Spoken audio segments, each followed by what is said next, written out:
My good friend Virat scores his 76th century in his 500th international game. Controversy at Old Trafford as that final day rains out and Australia retains the Ashes. And Broad and Anderson, they've played for ages. What's their secret? And why are they such big legends in the modern era?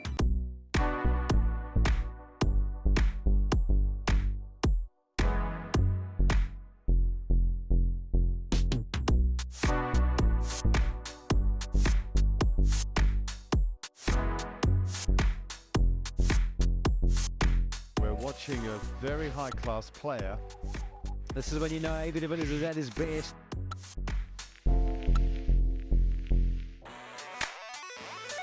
So India won the Test series over in the West Indies. The second Test match was a draw, but a very special one for my good friend Virat Kohli. He scored his 76th century and played 500 international games of cricket now. That is absolutely astonishing. He's broken some records, he's equaled some records. I've watched this guy grow up in a way. I met him when I was very young, and it's an absolute pleasure to watch him play with all his experience now, having come a long way. He's calm and collected. He's a senior player in that Indian setup. He's a legend. He's a hero to so many, and I love watching him play, and it makes me very happy to see him do so well. He's the 10th cricketer to cross 500 international matches, and is the only guy with a 50-plus average in that long list. He equals Sir Don Bradman's Test centuries of 29. That's the joint 10th in the all-time Test tons list. And obviously he gets his 76th century in that final Test match. He also remains the second in the international centuries list, just after Sachin. And, well, I'm 10th on that list, one ahead of Joe Root. Is that true? Yeah, maybe I must make a comeback and make sure I work my way up on this list. No, that's a bit controversial. I'm not going to say that. And then last but not least, Virat is the 6th in the all-time, all-format run-getters list in international cricket. What a player, what a legend of the game, and I'm very fortunate to call him my friend. So I had so much fun talking to my good friend Virat Kohli in an interview, an exclusive interview I did with him. It was more of a catch-up than an interview, to be honest. We discussed pretty much everything. His temperament, his ability to score runs and just being consistent as a player. And then finally, also his love for Test cricket, our mutual love for Test cricket. We both absolutely love it. We know it's the ultimate test. It's the ultimate challenge for a cricket player. If you want to watch the full interview, hit the link down in the description. But let's have a look at what Virat had to say. Me and AB have been in touch for a while, and he knows how much I value Test cricket. Even though I had performed in T20s again, I had scored ODI centuries and all that stuff, I always felt like white ball cricket for me was more or less a thing where if you just go into the right frame of mind on a particular day or for a certain amount of time in the game, then you can kind of get over the hurdles and you won't be challenged all day. But even to get a Test on a wicket that is not offering too much to the bowlers, you still have to bat for 6, 7, 8 hours sometimes because they are that patient with their fields and they could go defensive. It's just testing you constantly, and that's something that I've always cherished as a cricketer, to be in those situations, to be tested consistently. What a remarkable man and what a remarkable player. He's got a huge following around the world. Why? Because he's the best, in my humble opinion. It's been an absolute pleasure to play with and against Virat. And there are a few things that stand out to me. Yes, obviously he's got the talent. He's played from a very young age. He was earmarked as one of the big up-and-coming players for India. Yes, yes, yes. But one thing stands out, and it's a similar thing that I see in all the greatest sportsmen around the world. I see it in Tiger Woods, Roger Federer, Rafa Nadal, Djokovic. The list goes on. Lewis Hamilton, Verstappen, you mention anyone, all of them have one thing in common, and that is a desire and a hunger and a fighting spirit. The desire to never give up. They want to be the best. They want to win medals. They want to be the champions. You see it in Ronaldo and Messi. And that's the thing, that what makes Virat Kohli the best of the business. He's got this fighting spirit. You see his emotions on the field. That is purely competition coming out, his competitive edge. But when he's got the bat in hand, that's what makes him good, because he wants to perform and he wants to have an impact on his team winning a game of cricket. He hates losing. So do I, and so do some of the greatest sportsmen out there. And that's what drives them day in and day out to work harder than the guy next to them, to get 1 inch on them, to ultimately beat them on the battlefield. And that's why I have so much respect for my good friend Virat Kohli.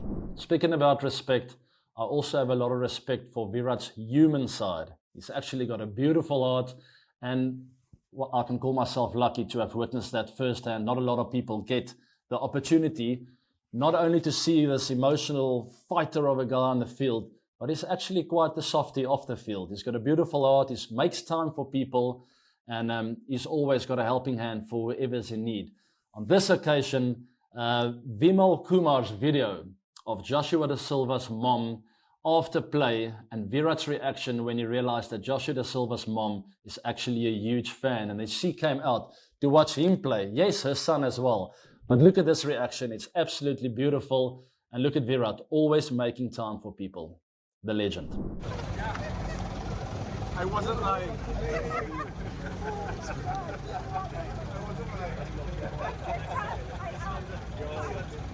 I absolutely take a picture of the I absolutely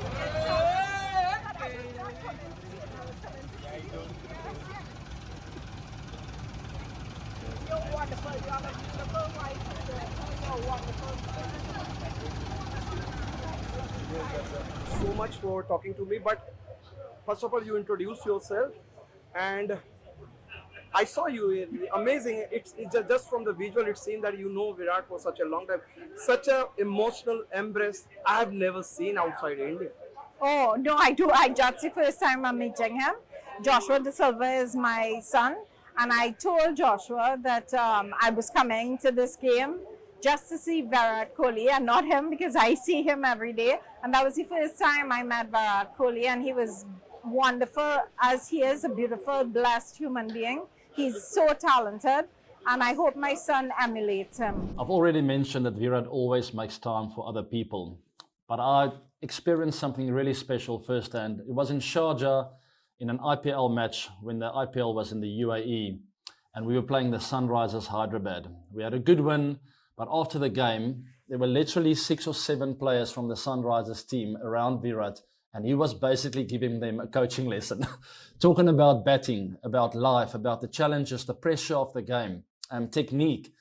They covered everything, and I was just standing on the side there watching this happen and unfold right in front of my eyes. And that is the beauty of the IPL and what IPL has done to cricket around the world, but specifically for India, because it's the Indian youngsters that come through and that's got such a great experience and platform to learn about new things about the game, and they get exposed to pressure at a very young age. But Virat spoke about how the IPL has changed lives around the world, it's changed lives in the Indian setup, and now he always got a helping hand for young players. You know, the IPL has changed quite a few things. Oh. The cricket is still as competitive, but the wobbles and the sledging bit of it is not nasty anymore. It's become a game of a lot of mutual respect and admiration.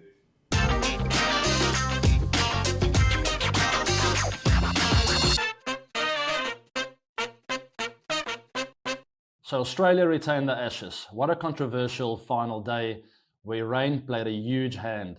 Lots of upset people, lots of controversy out there. But at the end of the day, there are some things in life you can control and some things you can't. What England could have controlled is not to be 2-0 down. Everyone's got their opinions. I would love to have a look at a few tweets because there are a lot of upset people out there. England might be very disappointed after Australia retained the Ashes. But in all fairness, they've played some incredible cricket of late. Since Baz McCullum took over with Ben Stokes as captain, there are so many test wins. They've played aggressive cricket, positive cricket, and very entertaining cricket for anyone who considers himself a cricket lover. Very impressive stats. We saw Will McPherson tweet about it.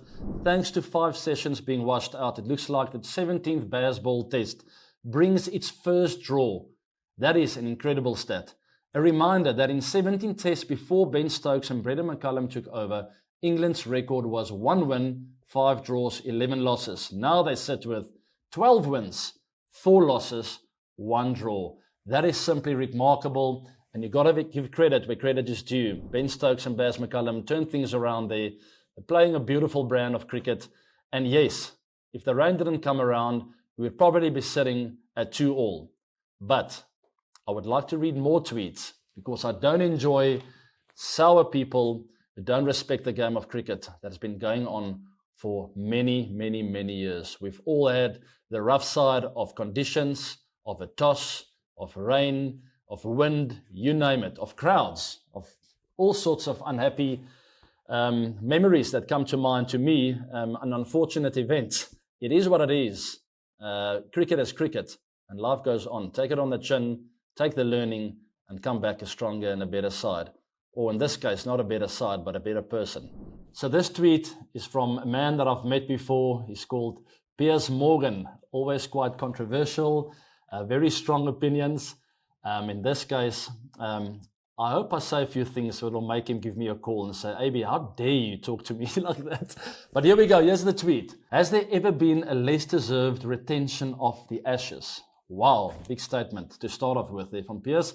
From the Bairstow debacle to this rain-soaked fiasco, it's an absolute farce that smirking Australia have ended up with the urn still in their hands. England comfortably the better side as this test showed. It's gutting. So the only thing I agree with there is the last word, and that's gutting. No doubt about that. But other than that, the Bairstow debacle was not a debacle at all. 100% a fair dismissal, in my humble opinion. And anyone who knows the game of cricket and the rules thereof will agree with me. And smirking Australia have ended up with the urn. Look, at the end of the day, they were 2-0 up. Not because they played worse cricket than England. They were right up there, number one test team in the world. They deserved the first two test matches. Away from home, in front of the Barmy Army, hostile environment, to go 2-0 up against England, no matter how you do it, that says something about a cricket team. So England can sort of just blame themselves, in my opinion, and specifically their fans. Mr. Piers Morgan, have a look in the mirror, and I just think, ask your team to play the big moments at the start of a series a bit better. You know when you're 2 away from home, you can't go 1 or 2-0 down. It's very tough to come back from that. Yes, England did come back in test number 3 and 4. They've played the better cricket, and it's unfortunate for all cricket lovers that we will not have this amazing finale in the 5th and final test match of the Ashes. But there's no need to be sour about it. There's no need to call them the smirking Aussies. And how do they have the urn in their hands? I think they deserve it. And we'll see in that final test match who comes out on top. It's all to play for. Unfortunately, not for England anymore. Then there's the other side of things. A good tweet, in my opinion, from Bharat Sundaresan. The bare facts are that Australia won the big moments early for a 2-0 lead. And if you want to face the facts as an England supporter, that is the truth. England made a roaring comeback in Leeds and dominated in Manchester. No doubt about that. The rain was a bummer. Agree once again. We all wanted that finale. The concept of Ashes retention doesn't mean much to Cummins & Co. It's been a great series which is still alive. I do think to retain the Ashes is quite a big thing for Cummins & Co. So there's maybe one thing I don't agree with, but it's still all to play for. They would love to beat England 3-1 in the Ashes. And I know England will not want to lose a series. So it's still all to play for. If you put Ashes to the side and the urn and all of that, England's got a lot to play for. You don't want to lose a series in your home country. They owe it to their fans, but Australia might have something to say about that. It's going to be a great finale. I can't wait. Then there's another one from Michael Vaughan, the former England captain. I've played many test matches against him. We've had our own little controversial moments. At Headingley, actually, there was one instance where I claimed a catch that bounced short. I had no idea it bounced short. It's one of those where I was a bit blinded. And he came over to me at lunchtime and said, "How dare you, you cheater." And I was taken aback big time. Graham Smith stood up for me, my captain, typical leader. And he asked Michael to go and sit with his own teammates. And it was a huge test match for me. I got booed onto the field. It was gut-wrenching, but I finally got through with a life-changing 100 in that test match. So thanks, Vaughnie. You helped me to sort of kick off my career.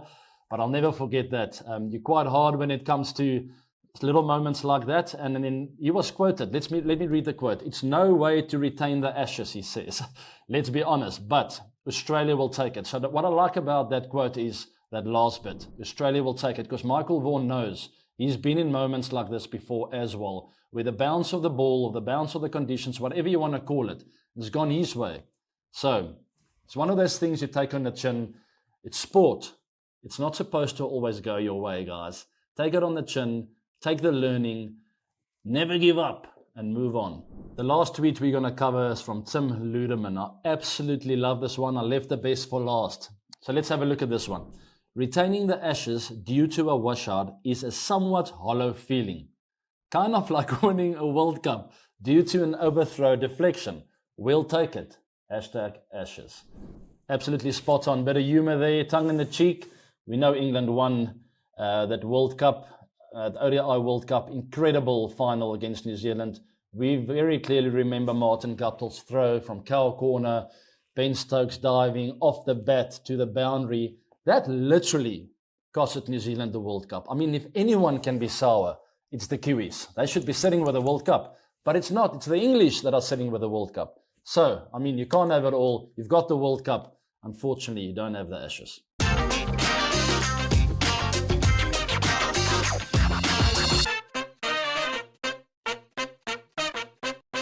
Let's cover fast bowling again. We saw some incredibly hostile fast bowling this Ashes. I'm thinking about both the England bowling attack and the Aussie bowling attack. Really used the short stuff to intimidate the batters, and it worked more often than not. Mark Wood, Pat Cummins, Hazelwood, you name it, Stark, everyone used it with very, very clever field placings. We covered that with Sean Pollock, and both of us felt that the field placings were the secret behind the success of the hostile short stuff that we saw during this Ashes. I got hold of fast bowling legend, White Lightning, Allan Donald. I asked him a few questions. Let's see what he has to say. What's the biggest weapon in a fast bowler's arsenal? Really, I think, you know, it's you'll have your stock delivery, you'll have your ways of getting people out, and the plan always changes by getting people out.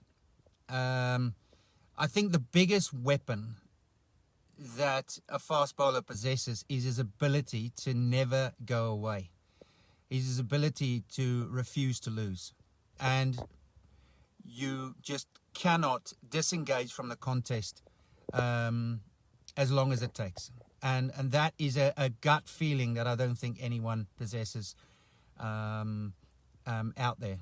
Some incredible insight from the White Lightning. That's what we call him over here in South Africa. I very clearly remember watching him play cricket live at the Wanderers. I think I was about 10 or 11 years old. I also watched Sean Pollock's first test match when I was 11, but I remember Allan Donald walking back to the boundary rope. I was sitting on the wooden seats there at the Wanderers at Fine Leg, and it's just after he got a wicket, I think Graham Thorpe, he got out. And as he got to the boundary, he took his hat off and he just waved it to the crowd. And I just remember standing there getting goosebumps. What an incredible bowler. He's a huge hero and a legend over here in South Africa, and I think around the world as well. He definitely made some batters jump around in his heyday, that's for sure. I had the privilege and the honor to have played a couple of games against him. Domestic cricket here in South Africa. It was at the back end of his career. I was still very, very scared, even though he's lost a bit of pace at that time. Let's also cover Stuart Broad, 600 test wickets. What an incredible achievement. And there's also a bit more from Allan Donald later on, so stay tuned.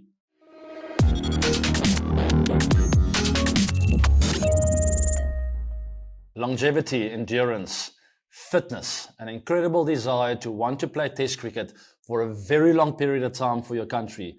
We've seen that with James Anderson and Stuart Broad. What an incredible performance by Broadie, getting to 600 test wickets. Only the second fast bowler after James Anderson to do so, and it's quite remarkable. In my opinion, yes, the desire is there, the fight, the endurance, the fitness, really deep desire to want to do this. Yeah, look, what I would have given to be 41 or 42 years old with 600 test wickets in my pocket, be something special. And those two guys, Stuart Broad and Jimmy Anderson, has just been sublime. And I mean in the red ball format. What's the secret? Yes, fitness, unbelievable. They look after themselves really, really well. But I just think that those two guys thrive on be the best they can collectively be in the test arena. They absolutely love that the test format.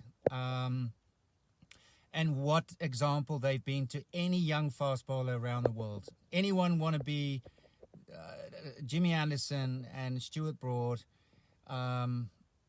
Gosh, I guess a lot of people would love to go and sit down with them and ask them these questions. But just their hunger, their desire, their passion for Test cricket, I think there is a competitive edge between them. They drive each other. They inspire each other. And that's how I think they just get themselves to a level where I think no one, almost at the untouchable level, to be honest. But great to see them being so amazing in the test arena. I really do. I've got nothing but the utmost respect for those two guys. But the turning point, in my opinion, was that when the admin in the English setup decided to look after the two of them, to really focus them moving towards test cricket and ultimately only ending up playing red ball cricket. That was the big turning point, in my opinion. This happened quite a few years back. I didn't think much of it at the time. I thought Brody had more than enough skill to play white ball cricket at that time, and same with James Anderson. But a very smart move from English cricket to really make them specialize in test cricket. They saw what the value is of these two guys. And let's put some more emphasis on Brody. I've played against him many times. He got a hold of me a few times, that's for sure. Great skill, a never say die attitude. And that's the kind of stuff you look at when it comes to fast bowling. I also asked Allan Donald about this, and he gave us his opinion. A little bit more credit for Stuart Broad. I read a quote which I really enjoyed. After a very hard-fought series, the disappointment at Old Trafford, let's see what he had to say. Sitting in the change room watching the rain fall on Saturday, there was a feeling it would be unjust if the weather had a decisive say, because it's been such an incredible few weeks to be a part of. It would be such a damp squib, such an unemotional way for a series between two great rivals to be defined.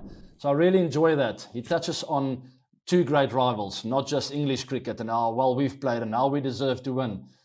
You see that with some of the tennis stars, Djokovic always touching on his opponent, having respect for the game of cricket. Yes, I'm disappointed, Djokovic said there at the final at Wimbledon. I'm hurting. I don't know how I'm going to come back from this. But opponent, well played. You were better today. Two great rivals, Brody touches on it. I know he must be disappointed and quite sour, but it's important to sort of keep a level head when emotions are running high, and I thought Brody's quote was really, really good. Let's take a little bit of learning from James Anderson and Stuart Broad.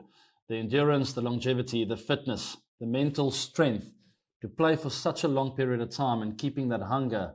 It's not an easy one, but what I think the secret is understanding yourself. Understand your own game. What do you want? What is your goal?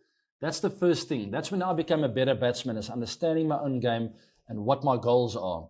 And then you realize this is my strength, that is my weakness. How can I maximize my strength and how can I minimize my weakness? For Broad and Anderson, it was to focus on test cricket. Very simple goal, put it ahead of themselves. That is what we want to achieve. How do we get there? Understand our strengths and our weaknesses. And I think you can do that too.